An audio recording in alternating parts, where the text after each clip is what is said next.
Magandang araw po mga kaibigan.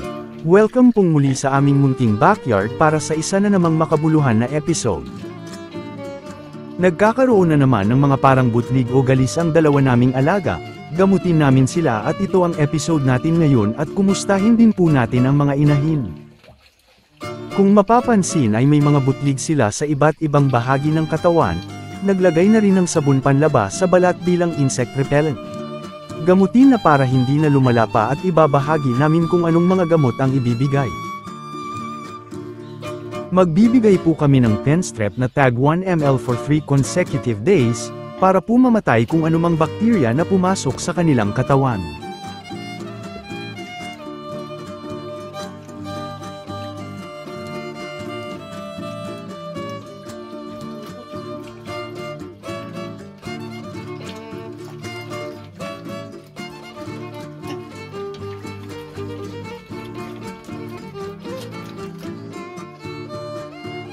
Bibigyan na rin namin ng dewormer para mamatay ang mga bulate at parasites lalo na ang namamahay sa kanilang balat, 0.7 ml po bawat isa at isang beses lang. Sa ganitong case ay maaari namang deworm lang.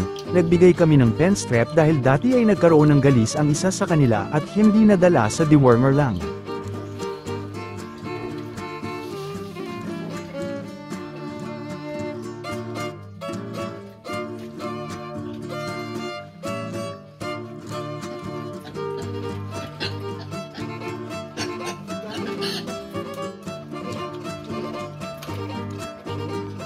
Meanwhile,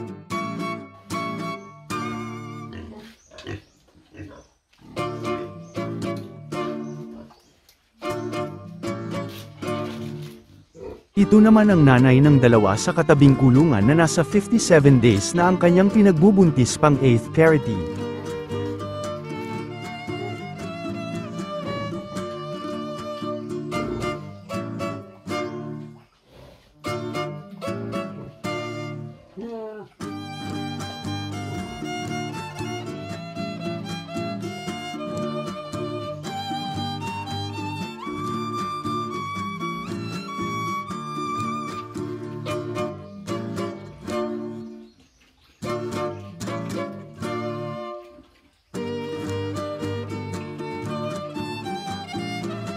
Ang inahin naman ito ng dalawang ginamot natin, nasa 6 days na nang mabulugan sa kanyang pang 2nd parity, medyo matagal ang pagpabulog dahil silent heater pala.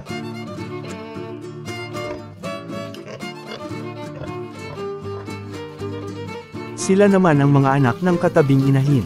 Sila po yung mga maliliit sa magkakapatid at di sila isinama sa bentahan dahil maliliit.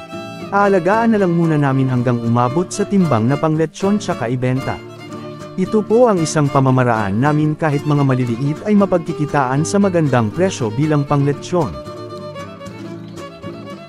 Ang inyong natunghayan ay base lamang sa aming pamamaraan at experiences bilang backyard raiser. Maaaring hindi angkop ang aming pamamaraan sa ibang mga nag-aalaga. Dito na po magtatapos ang aking video. Sana ay inyong nagustuhan at may nakuhang mga simpleng kaalaman sa aking munting ibinahagi. Hanggang sa muli.